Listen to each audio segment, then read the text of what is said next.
m'entendez? C'est bon? OK. Alors, mettez votre son. Oui, c'est bon. Voulez-vous que je le monte plus fort pour vous?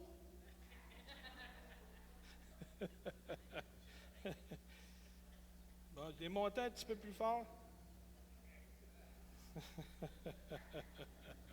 C'était gratuit, je m'en excuse. Ah! Alors, ce soir, c'est mon privilège, c'est une joie aussi.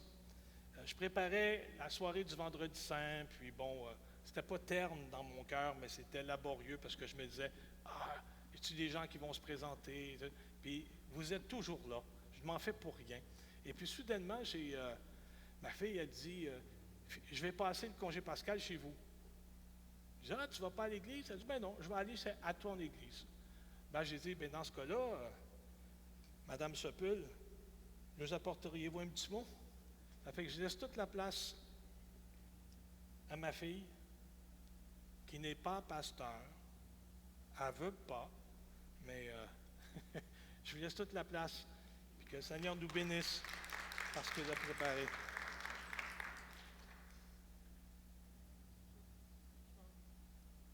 Ici.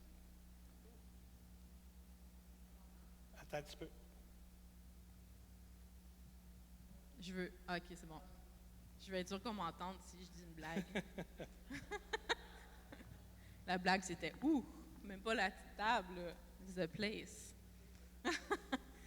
Exactement, exactement. J'ai aussi amené ma Bible, OK, pour avoir l'air plus professionnel. Mais tout est sur mes notes.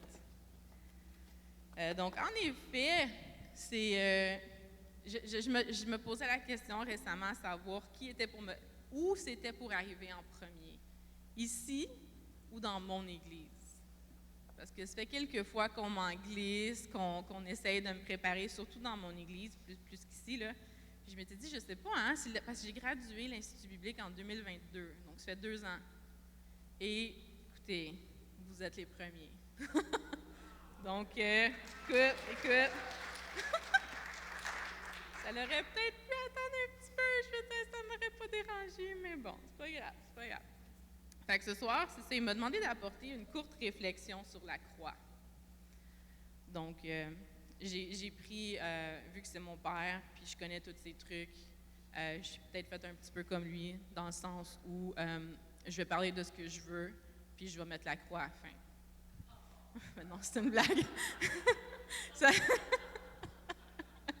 C'est bon, je le fais au complet.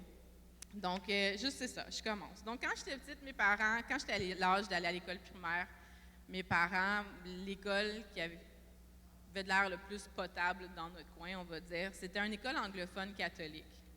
Donc, c'est là où ma sœur et moi, on est allés. Et puis, on était d'une famille chrétienne évangélique. Donc, aller chez les catholiques, c'était une aventure, c'était le fun, on s'est habitués. Si je me souviens bien, au moins une fois par semaine, on devait aller l'école, là, les classes au complet, on devait aller à la messe, qui était dans la petite chapelle, la petite église catholique à côté de l'école. Et puis, comme les professeurs, les enseignants, c'était des catholiques, ils suivaient le calendrier. Donc, quand arrivait le carême, monsieur le pasteur, OK. Non. Donc, arrivait le carême, les professeurs jeûnaient, puis ils étaient tous marabouts parce qu'ils jeûnaient, puis quand tu étais un prof, puis ça avait de l'air souffrant, puis pas facile. Puis après ça, parce que c'est la Pâque qui arrivait, bien, on devait tous, les classes, chacun notre tour, se rendre dans l'église, puis faire le chemin de croix. Je ne sais pas combien de fois je l'ai fait, là, mais c'est ça. Fait que je sais pas tous, vous savez tous ce que c'est? OK, bon, fait que je vous l'expliquerai pas. C'était une brève explication, là, mais tout pour dire qu'à chaque station, à chacune des 14 stations, le prêtre avait quelque chose à dire. Puis à chacune des 14 stations, il me semble que c'était interminable. Puis c'était toujours la même chose. L'homme est mauvais. On est tous des pas bons. On est coupables. Sentez-vous mal. On est des enfants. On n'a pas le droit de rire. On n'a pas le droit de courir, OK, c'est sûr. Mais on n'a pas le droit d'avoir l'air heureux à ce moment-là parce qu'il faut vraiment se concentrer sur le fait que Jésus, il est mort parce que tu es un pas bon. Bon. Puis venant une famille évangélique. On ne pense pas comme ça. Puis je me souviens que je rentrais dans ma tête. Là, je me faisais des scénarios dans ma tête où je me disais, si Jésus débarquait là, à ce moment-là, il y a juste moi qui ai raison. Parce que le Christ, la croix, toutes les preuves, tout ça, c'est pas fait pour qu'une fois par année ou à chaque fois que je vais à l'église, que je me mortifie, que je me sente coupable, que je m'empêche de vivre. Il me semble que c'est le contraire. Jésus est mort pour qu'on puisse vivre. Il est mort pour... Là, je suis enfant, quand je me dis ça, il est mort pour que je puisse rire, pour que je puisse courir, puis pour que je puisse avoir du plaisir dans la vie. Adulte, c'est à peu près la même chose, sauf la course. J'aime pas ça. Fait que s'il faut que je cours, c'est parce que je me sens coupable. Mais c'était juste cette idée que je suis dans une église, on me raconte Jésus, puis je me dis, mais ces gens-là, ils ont besoin d'être sauvés, parce que je pense qu'ils n'ont pas compris. Puis, je trouve encore que le processus est égoïste. Puis, je ne crois pas qu'il ait été créé pour satisfaire notre âme ou quelque chose qui vient du ciel, mais je pense qu'il a bien été créé pour satisfaire la chair. Ce qui est contraire à ce que Christ a accompli sur la croix. Donc là, je vous amène au cœur de ma réflexion, parce que c'était pas ça, c'est comme le petit bout pour arriver à. Fait qu'au moment de la chute, c'est pas juste l'homme qui a perdu l'accès à Dieu, qui a perdu l'accès au Père, mais c'est Dieu aussi qui a perdu l'accès l'accès à une relation personnelle avec son fils puis sa fille. Tu sais, je me mets en accord pas pour une fois, ça arrive quand même souvent avec ma mère. Puis j'ose dire que l'objet de la chute, c'était de blesser Dieu en lui retirant ce qu'il avait de plus cher. Parce qu'on sait que Dieu descendait dans le jardin le soir, qui venait à la rencontre d'Adam et d'Ève, puis qui passait du temps avec eux. Dans Zacharie 2,12, c'est Dieu lui-même qui le dit, « Nous sommes la prunelle de son œil.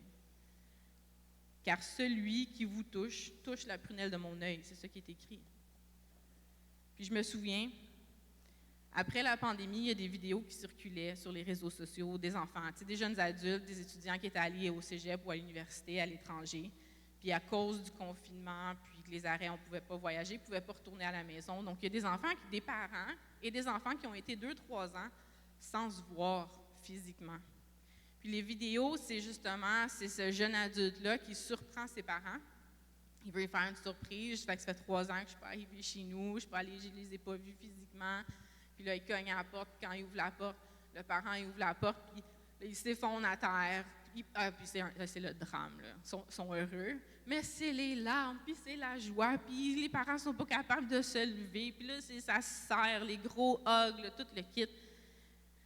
Puis là, je montre une des vidéos à ma mère. Puis je me tourne vers elle pour dire, il me semble que c'est exagéré comme réaction, là. Tu sais, s'effondrer de même. Puis je la regarde. Puis ma mère est comme ça. Avec les yeux pleins d'eau. Puis elle me dit, là. Puis là, c'est en anglais. Elle me dit, hey, I spent 8 months without being able to see you and your sister, and I thought I was gonna die. Tu sais, ce qu'elle a dit, j'ai passé 8 mois sans être capable de te voir, toi et ta sœur, puis je pensais mourir. J'ai dit, mourir? Ça me tiens. Écoute, oui, mourir. Donc, 1 Pierre 20, c'est là j'arrive à je dis, dès avant la création du monde. Dans 1 Pierre 1,20, ça dit, désigné d'avance, avant la fondation du monde, Christ était choisi. L'épreuve de la croix était choisie. OK, au cas où il y a une séparation. Après le dernier souffle de Jésus sur la croix, le voile s'est déchiré, puis la voie au Père, donc notre voie au Père, elle est ouverte. Mais la voie du Père vers nous, elle s'est ouverte aussi. Ce qui veut dire que maintenant, lui a accès à moi. Fait que quand j'accepte son invitation au salut, je me vois être lavé. La Bible dit, lavé par le sang de Christ. Donc, c'est comme si j'ai la couche de mensonge de l'ennemi sur mon identité qui s'efface pour révéler ma vraie identité en tant que fille de Dieu. C'est ça, je suis pas toute seule ce soir, là. OK? Donc, il y a des hommes aussi dans la place. C'est pour révéler notre identité comme fils et fille du Père. Parce que même perdu, on est quand même des fils et des filles. C'est pas parce que tu le savais pas que tu étais un fils et une fille ou une fille que tu ne l'étais pas. OK? Pas parce que tu n'es pas au courant que ce n'est pas vrai. Alors, mon salut, c'est pas me concentrer juste sur comment ne pas pécher puis passer mon temps à me battre contre moi-même, à me battre contre la chair, comme ça dit dans les textes de Paul. C'est d'apprendre à me laisser aimer pour que je sois transformée parce que je porte la révélation de sa puissance, la puissance de mon Père, Amen. qui est son amour. Car Dieu a tant aimé le monde qu'il a donné son Fils unique, afin que quiconque croit en lui ne périsse point, mais qu'il ait la vie éternelle. Il fallait le plugger en quelque part, celui-là. OK? Donc, la parole dit qu'après le dernier souffle de Jésus sur la croix, le voile a été déchiré puis que la terre a tremblé. Dans Matthieu, ça dit même que les roches y ont fendu. Matthieu il est allé un petit peu plus dans le drame, là. Let's go. Puis, il y a des notes en bas de page dans la Nouvelle Bible seconde, dans ma Bible, qui disent qu'il y a certains textes qu'on ne retrouve pas dans notre Bible, qui disent que lorsque le rideau du temple serait déchiré, l'Esprit de Dieu descendrait sur les nations. Puis, on sait que c'est vrai, le Saint-Esprit a sa propre journée, en quelque part en juin, parce qu'il est arrivé. Et j'aime imaginer que le tremblement de terre et les roches qui ont fendu, c'est parce que la terre elle a été marquée par la présence et l'émotion de mon Père éternel à l'événement de la croix, au dernier souffle de Jésus. Ça, c'est comme une invention de moi. Là. On n'ira pas dans ces bibliques. Là. C'est juste comme une sorte de soulagement, une sorte de bon. I'm back. Quand on commence le travail. Donc, avec cette perspective, la croix, ce n'est pas juste un symbole de la révélation de notre honte puis notre culpabilité qui nous appelle à nous mortifier. Okay? C'est une source de bénédiction qui nous appelle à nous souvenir de qui nous sommes. Et que, on a un chant, je ne sais pas si vous l'avez chanté récemment ou même au début, parce que c'est un chant qu'on a traduit là, quand on était à Hansik. Et puis le chant, il dit « Freiner ton amour, tu provoquerais une guerre.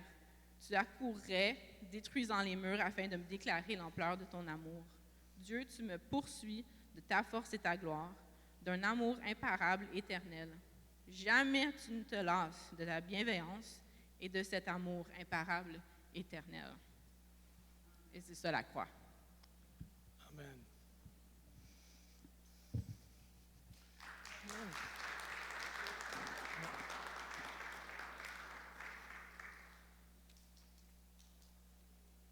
Merci beaucoup.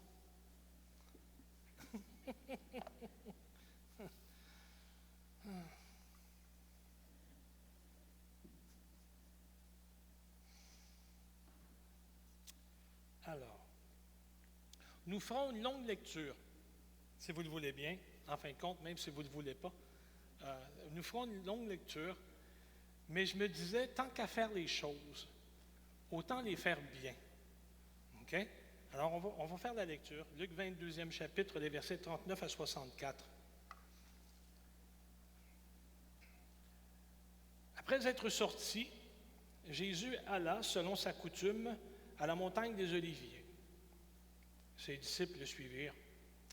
Lorsqu'il fut arrivé dans ce lieu, il leur dit « Priez, afin que vous ne tombiez pas en tentation. » Puis il s'éloigna d'eux à la distance d'environ un jet de pierre, et s'étant mis à genoux, il pria, disant « Père, si tu voulais éloigner de moi cette coupe, toutefois non pas ma volonté, que ma volonté ne se fasse, mais la tienne. » Alors un ange lui apparut du ciel pour le fortifier. Étant en agonie, il pria plus instamment. Sa sueur devint comme des grumeaux de sang qui tombaient à terre, et après avoir prié, il se leva, vint vers ses disciples qu'il trouva endormis de tristesse. Il leur dit, « Pourquoi dormez-vous? Levez-vous, priez, afin que vous ne tombiez pas en tentation. » Et comme il parlait encore, voici une foule arriva. Et celui qui s'appelait Judas, l'un des 12, marchait devant cette foule.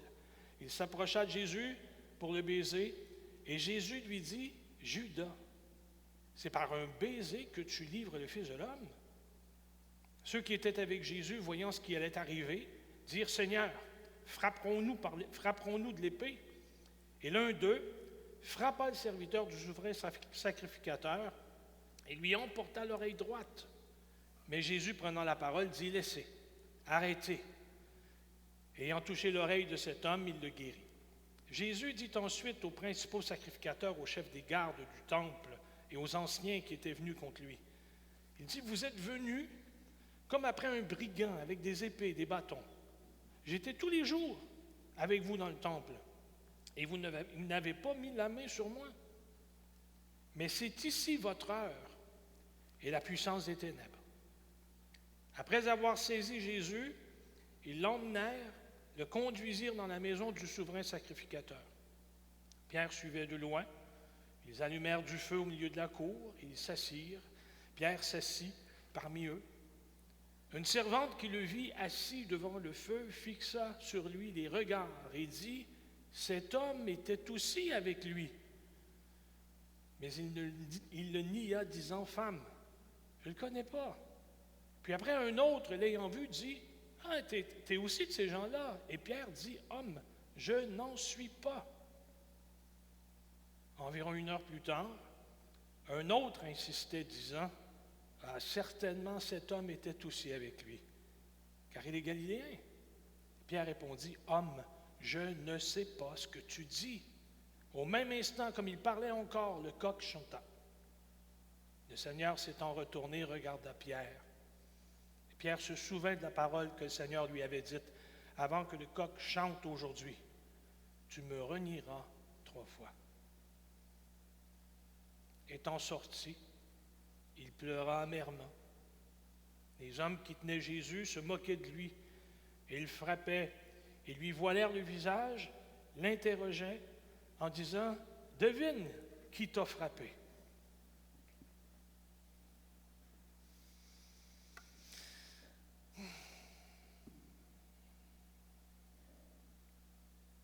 La nuit où Jésus a été trahi porte un thème, celui des ténèbres, celui de la nuit. Et au milieu de ce passage-là, Jésus va déclarer quelque chose qui détonne. C'est ici votre heure et celle des ténèbres. Ce qui veut dire que la noirceur de la nuit est à ce moment-là la représentation de quelque chose de plus profond, de plus spirituel que juste ce qu'on voit. Il y a des ténèbres qui t'aveuglent, des ténèbres qui aveuglent ton cœur, ton esprit, ton âme. Ce sont des ténèbres spirituelles. Et c'est contre ces ténèbres-là que Jésus vient pour vaincre. Et parce qu'il est le Fils de l'homme, et parce que lui vient, ça veut dire qu'il y a une solution aux ténèbres. Je ne sais pas si vous saisissez l'image, vous la comprenez, je vais vous l'expliquer. Hein? Bonjour Angélique. Hein? Hein? Je pense que c'est des prophètes qui disent, ils ont des yeux, ne voient pas, des oreilles, n'entendent pas. Il y a des individus qui, des fois, puis même nous, on est placés devant un fait, puis on ne veut pas le voir. On ne voit pas. On est entêté. Dans l'Écriture, on dit, leur cœur est endurci. Ils ne veulent pas voir. Ce sont des ténèbres spirituelles. Mais parce que le Fils de l'homme vient, ça veut dire qu'il y a une solution à ça. Il y a 3 choses qui se passent au moment de cette nuit-là. Évidemment, dans ces ténèbres physiques-là, les 2 premières choses montrent notre condition. C'est-à-dire que les ténèbres parlent de nous. Et la 3e montre ce que Jésus est venu faire et qui il est. Dans ce texte-là, finalement, on apprend que Jésus a été rejeté par les soldats. Jésus a été rejeté par ses disciples. Et il est rejeté par le Père. Voyons le premier point. Rejeté par les soldats. Quand les soldats adviennent dans le récit, ils apparaissent en même temps que les moqueries. Ils sont porteurs de moqueries. Au début de son procès et jusqu'à la croix, on va moquer Jésus. On va le ridiculiser parce qu'il se dit prophète. On va se moquer parce qu'il se dit roi. Puis plus tard, on va se moquer tout simplement de tout ce qu'il a dit. C'est-à-dire qu'on va le ridiculiser, on va l'insulter. Il n'a même plus besoin d'ouvrir la bouche. On va reprendre toutes les déclarations qu'il a faites, toutes ses prétentions, puis on va les retourner contre lui. C'est ainsi que la foule à Golgotha va, puis durant son procès, comme ça qu'ils vont agir. La foule dit, il a déclaré qu'il va sauver les autres, alors qu'il se sauve aujourd'hui lui-même, qu'il descende de la croix, et nous croirons en lui s'il est puissant. Qu'est-ce que tout ça veut dire? Hein? Remarquez l'ampleur de la moquerie. On nous dit dans le texte que tout le monde le fait. Tout le monde. Autour de la croix, dans les jardins, partout où se déroule l'action, vous allez avoir des serviteurs, c'est-à-dire les gardiens du temple. Vous allez avoir les maîtres, vous allez avoir des représentants du Sanhédrin, les Juifs, il y a des Romains, il y a des élites, il y a le peuple. Donc, vous et moi, hein, nous savons que de par l'histoire, il y a plusieurs individus qui ont fait courir le bruit que toute la culpabilité de la mort de Jésus reposait sur les épaules des Juifs. Ce sont des individus qui n'ont pas lu l'Écriture. Le texte dit, tout le monde est là. Les nations sont représentées à Golgotha. C'est pour ça que leur déclaration ne marche pas. Leur accusation est sans fondement. Tout le monde est responsable. Tout le monde est impliqué dans la crucifixion de Jésus. L'autre chose, c'est leur moquerie ne fonctionne pas. Ils sont bourrés d'illogisme. Ça ne marche pas leur affaire. C'est une faillite. Quand on place sur lui, sur ses yeux, un linge, qu'on le frappe, puis qu'on dit « t'es prophète », alors dis-nous qui t'a frappé. Dis-nous qui tu es. Ils attaquent ses prétentions, puis en même temps, ils confirment tout ce que Jésus a dit. Dans Luc 18, 32, Jésus, parlant à ses disciples, dira « Le Fils de l'homme sera livré aux non-juifs. On se moquera de lui, on le maltraitera, on lui crachera dessus, on le fouettera, puis on le tuera. » Les individus qui renient son statut d'homme de Dieu font exactement ce que Jésus avait annoncé à ses disciples. Ils accomplissent la parole que Jésus avait annoncée. On se moque de lui parce qu'il se dit prophète, mais nous, comme lecteurs, on voit la justesse de tout ce que Jésus avait annoncé. Puis on dit, ah oui, il était prophète, même plus qu'un prophète. Hein? Oui, mais il l'a annoncé, mais il était proche de l'action. Il était dans le contexte. Il savait bien combien on traitait les malfaisants. Attendez, même le prophète Ésaïe va en parler. Puis on n'est pas proche de l'action. Dans une des déclarations du serviteur souffrant, du serviteur de l'Éternel, dans Ésaïe 50, les versets 6 à 7, ça dit, « Le Seigneur l'Éternel m'a ouvert l'oreille, et je n'ai point résisté, je ne me suis point retiré en arrière, j'ai livré mon dos à ceux qui me frappaient, mes joues à ceux qui m'arrachaient la barbe, et je n'ai pas dérobé mon visage aux ignominies et aux crachats. »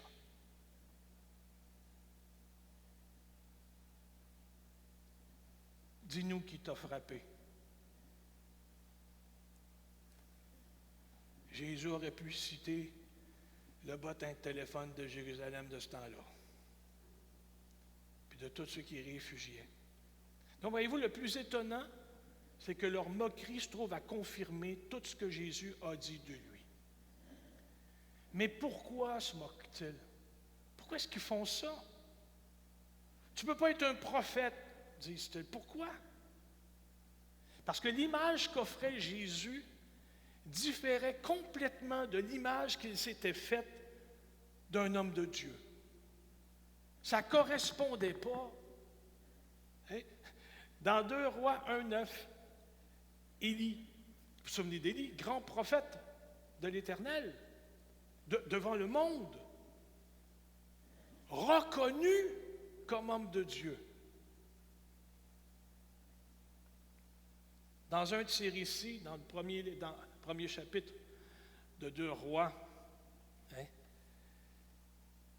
Élie n'est pas considéré par Akazia, un des rois d'Israël. Puis lors d'une dispute, Akazia va envoyer une délégation de 50 soldats pour aller chercher Élie, parce qu'Élie l'a barbé. Vous savez, c'est quoi barber quelqu'un?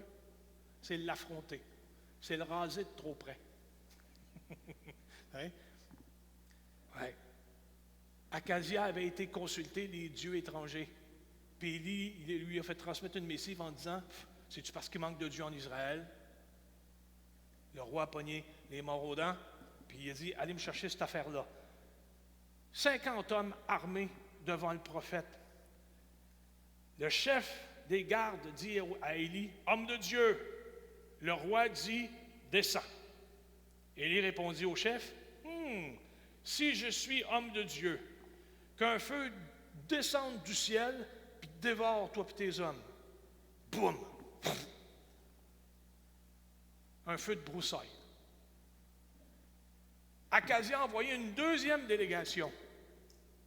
Puis il a dit, « Homme de Dieu, descends. » Même affaire. Le roi en a envoyé un troisième. Le troisième est arrivé à genoux. Puis il a dit, « Élie, je sais que tu es un homme de Dieu. Hein? » Mais voyez-vous, pour eux, là, c'est ça un prophète. C'est ça un prophète. Si tu es celui que tu prétends être, descends.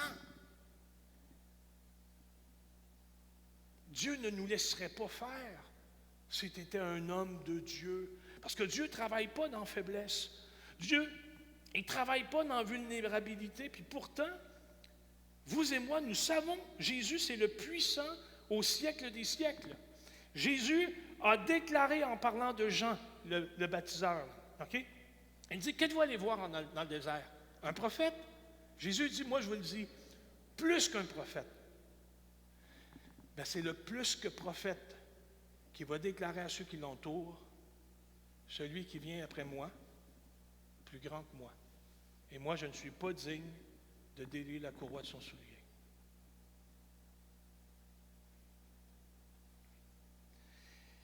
Ils ont considéré sa faiblesse, sa douceur, sa solitude. Ils l'ont jugé inapte à être un prophète, inapte à être homme de Dieu, indigne d'être fils de Dieu. Ils se sont moqués de lui et ils n'ont pas vu le salut.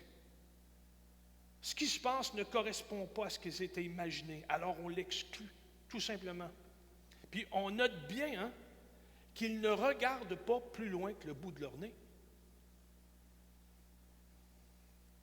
Qu'est-ce qu'on fait avec ça? Voyez-vous, il existe des ténèbres, une obscurité qui est naturelle. Ce qui fait que quand on regarde le monde, on voit le chaos, on voit la guerre, on voit l'ambition, on voit le vol, on voit les ténèbres, on voit le mal. Même les banquiers volent leurs propres clients. Ça donne que les gens moquent Dieu. Ça dit aux croyants, « Wow, ton Dieu, il est champion. Il laisse faire ça. Quelle puissance. » Les gens se moquent. Puis dans notre texte, il faut comprendre que les gens le regardent. Hein? Puis ils sont tout proches de Jésus. Le trésor des cieux, nous dit le cantique. Le trésor des cieux. Et ils ne le voient pas.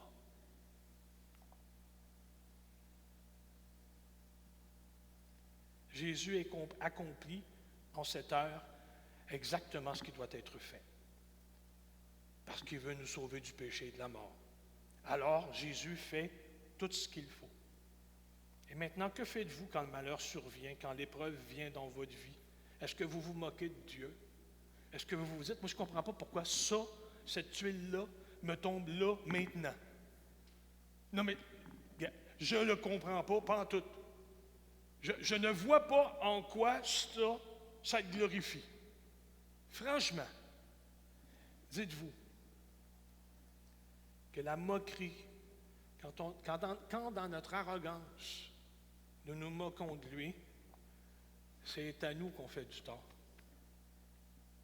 Parce que peu importe les ténèbres, peu importe les nuages, peu importe l'orage, lui, son plan ne change jamais pour nous.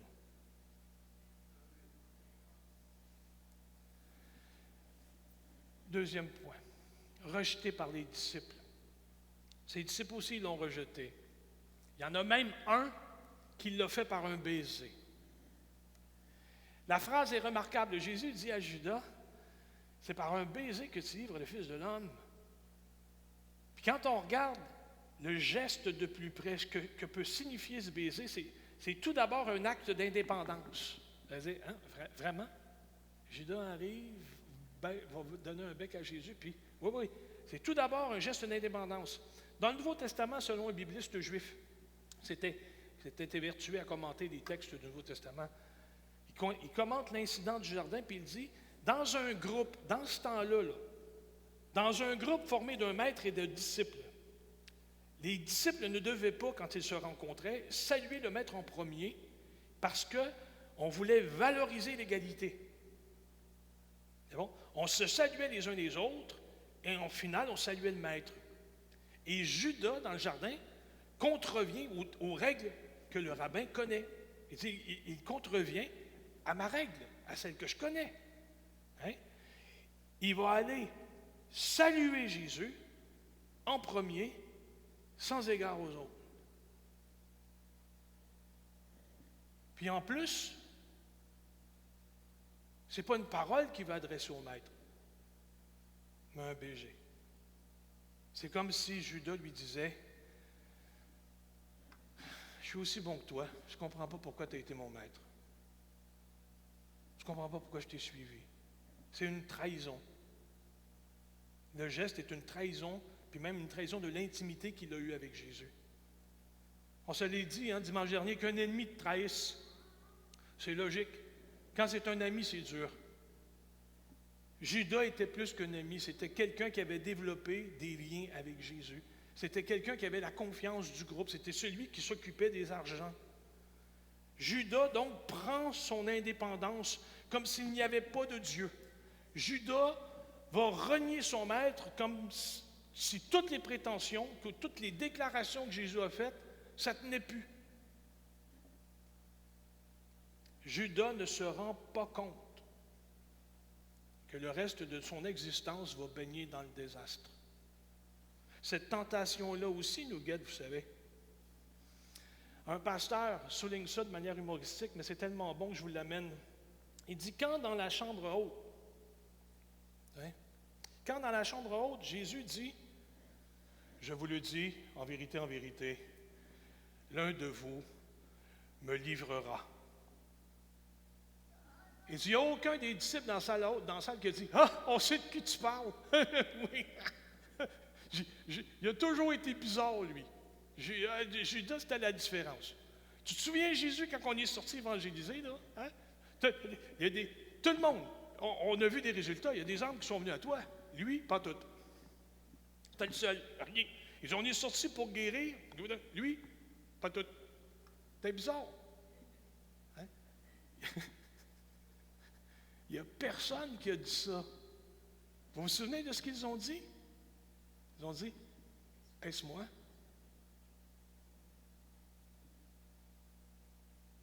Il n'y avait pas de différence entre Judas et les autres. Puis devant la parole de Jésus, tout le monde était inquiet de son propre cœur.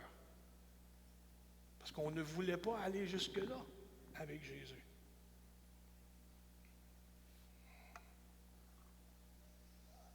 Un baiser n'est pas qu'un baiser. Et dans ce cas-ci, le baiser, c'est comme si Judas avait flagellé d'avance le Fils de l'homme.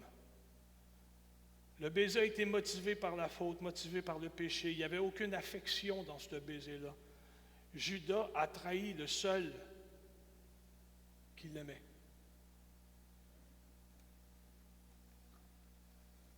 Jésus a été rejeté par le Père.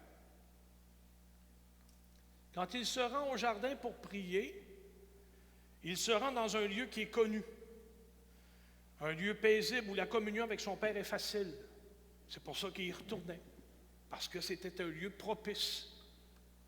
Hein? Il demandera à ses disciples de veiller avec lui, de lutter avec lui. Hein? Il priera chapitre 22, versets 42 à 44, il dira, « Père, si tu voulais éloigner de moi cette coupe, toutefois, que ma volonté ne se fasse pas, mais la tienne. » Alors un ange lui apparut du ciel pour le fortifier.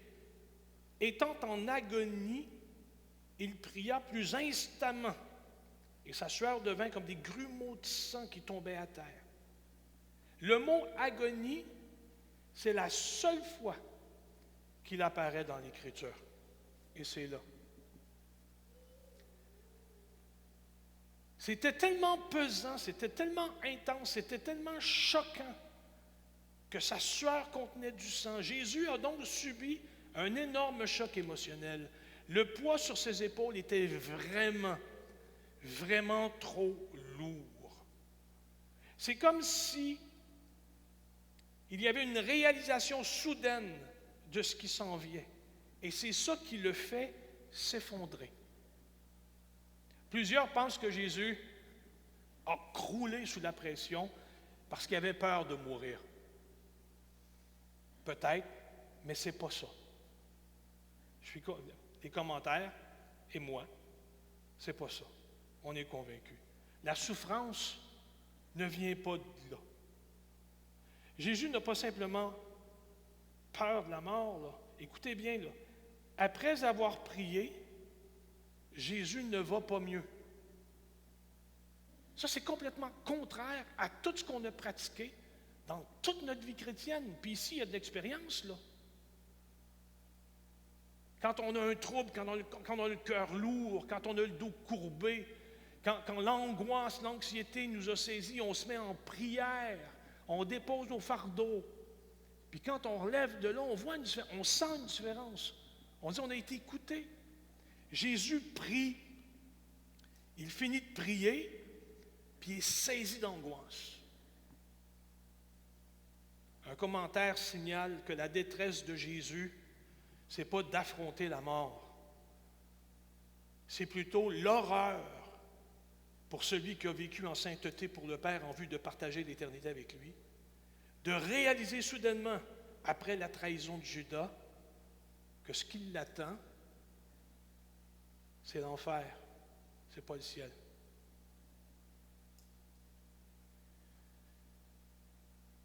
Pourquoi Jésus ne se sent-il pas mieux après avoir prié? Pourquoi son angoisse augmente, son agonie augmente après chaque prière? C'est parce qu'il se bute au silence du Père. C'est parce que Jésus fait face à la coupe, celle de la colère, comme on a déjà discuté. La colère du Père contre le péché. Tout ça fond sur lui, là. La perte d'une communion avec son Père. Vous souvenez-vous d'Adam? As-tu participé à votre dernier party de Noël? On se souvient d'Adam. Adam a été placé au jardin. Dieu lui a demandé d'obéir pour vivre.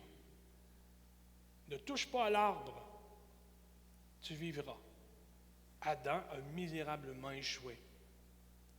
Des siècles plus tard, Jésus, deuxième Adam, se trouve au jardin des Oliviers à l'ombre de la croix, l'autre arbre. Et le Père lui demande d'obéir. Le Père dit à Jésus, « Obéis-moi, et je te tournerai le dos. Tu mourras. » C'est par ce moyen-là que Jésus devient la porte ouverte, parce qu'il a réussi. Il a réussi. Quand je vois Jésus à la croix comme ça, avec les paroles, c'est par ce moyen-là que Dieu va intervenir au monde. C'est Jésus qui tiendra la porte ouverte. Fait penser à ce que Paul déclare quand il dit « J'ai achevé la course, j'ai combattu le bon combat, et une couronne de gloire m'est réservée. » Mais à ce moment-là, le Fils de l'homme ne le sait pas. C'est les enfers qui l'entourent. Il a porté les ténèbres pour les vaincre. et nous donner la vie. Le croyez-vous? Vous êtes mieux.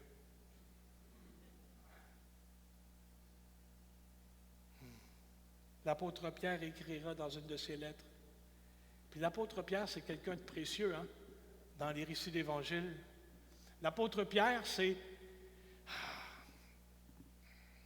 celui qui est prompt, c'est le sanguin, c'est celui qui se commet en premier. C'est celui dont on se souvient dans les soirées, parce qu'il a toujours fait une gaffe dans la journée, on peut rire de lui. C'est Pierre. C'est Pierre. Je sais, des fois, on dit toujours, Pierre, c'est celui qui a marché sur les eaux. À part Jésus, c'est le seul homme, le seul être humain qui a marché sur les eaux. Là, vous allez dire, oui, mais il a coulé. Mais il a quand même réussi à faire quelques pas. C'est toujours mieux que ceux qui sont restés dans la barque. Hein? Oui, Pierre. Pierre qui a trahi Jésus 3 fois.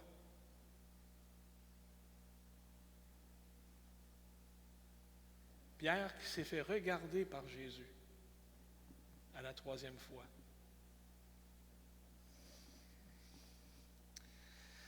C'est Pierre qui va écrire, c'est lui, Jésus, qui nous fait passer des ténèbres à son admirable lumière.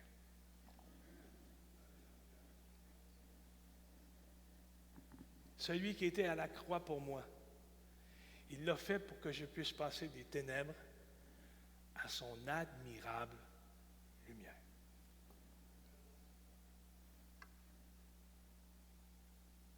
Vous savez, c'est quoi la différence entre Pierre et Judas, les 2 traîtres? Pierre, il s'est repenti. C'est l'unique différence. Il s'est repenti. Ça veut dire que quand il marchait avec Jésus, pendant les 2 ans et demi, 3 ans, là, quand il était avec Jésus, là, puis que Judas avait de la difficulté à reconnaître sous la couche d'humanité le Dieu qui était là, Pierre, lui, ne voyait que ça. Il ne voyait pas d'humanité, il voyait ça. La différence entre les 2 individus, c'est que Pierre s'est repenti. C'est pour ça qu'on dit toujours, il y a de la place à la croix pour toi. Ouais, il y a de la place. Dieu, dans l'Évangile de Jean, l'apôtre écrira, Dieu ne met personne dehors. Personne.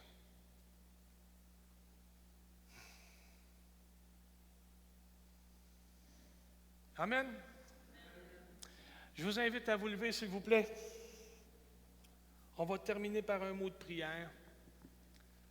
Alléluia. Est-ce qu'il y a des gens qui, parmi nous, ont mal dans leur corps? Les morceaux commencent à tomber, puis vous aimeriez qu'on prie pour vous?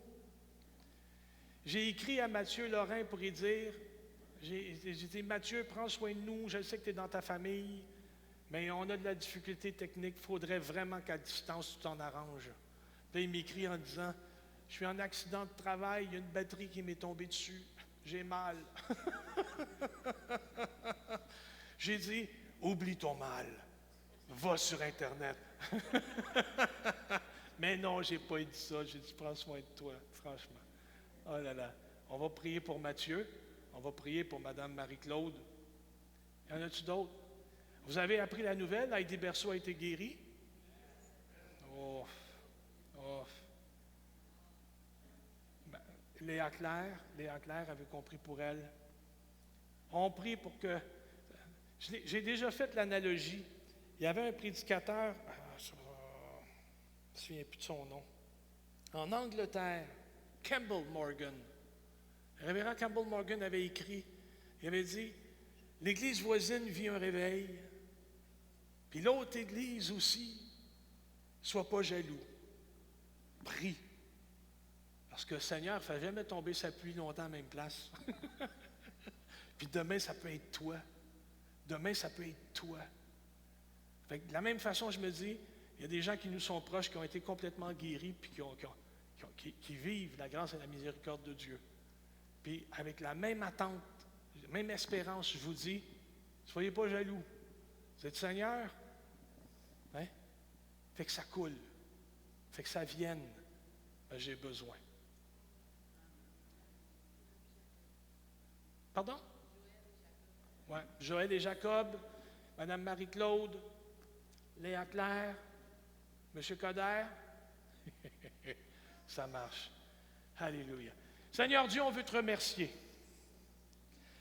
Tu as été celui qu'on a rejeté pour ouvrir toute grande la porte à ceux et celles qui se sentaient esseulés, tous ceux et celles, Seigneur Dieu, qui voyaient, Père Saint, sous ton abaissement, voyaient qui était le Dieu des cieux.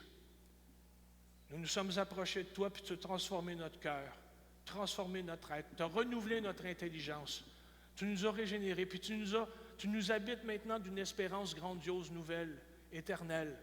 Puis il n'y a personne qui peut nous enlever ça. Ce qui a été fait, tout est accompli, tout est fait. Et de la même façon que tu sauves notre âme, et même si on sait que notre temps ici, c'est mortel, on sait que tu peux agir aussi maintenant. De la même manière que tu nous fais goûter le ciel en avance, donne-nous, Seigneur Dieu, pour ceux et celles qui ont mal, de recevoir de toi la guérison, comme d'autres l'ont reçu, puis comme d'autres la reçoivent encore. Seigneur Dieu, touche M. Coder, Léa Claire, Marie-Claude, Jacob, Joël. Touche, Seigneur Dieu, ceux qui ont mal. Nous, on sait que tu entends toujours. Alors, étends ta main, glorifie ton nom. Merci pour le message de la croix. Merci pour ta résurrection. Amen. Et amen. Si vous me permettez, brièvement, j'ai réalisé dimanche soir dernier, en faisant l'étude biblique, un truc je me suis jeté à terre. Comment ça, je n'ai pas pensé à ça avant? Quand Jésus prie au jardin, puis que le Père lui dit non, que le Père fait silence, c'est pour nous garantir à nous un libre accès. Dieu entend toutes nos prières. Il les entend toutes parce qu'il a refusé d'écouter son Fils. De la même façon que par sa mort, nous avons la vie. Et de la même façon, Jésus a vécu le silence pour que nous, on vive les paroles. Pour que nous, on vive un libre accès auprès du trône du Père tout le temps. Et tout est accompli. Seigneur vous bénisse. Saluez-vous les uns les autres.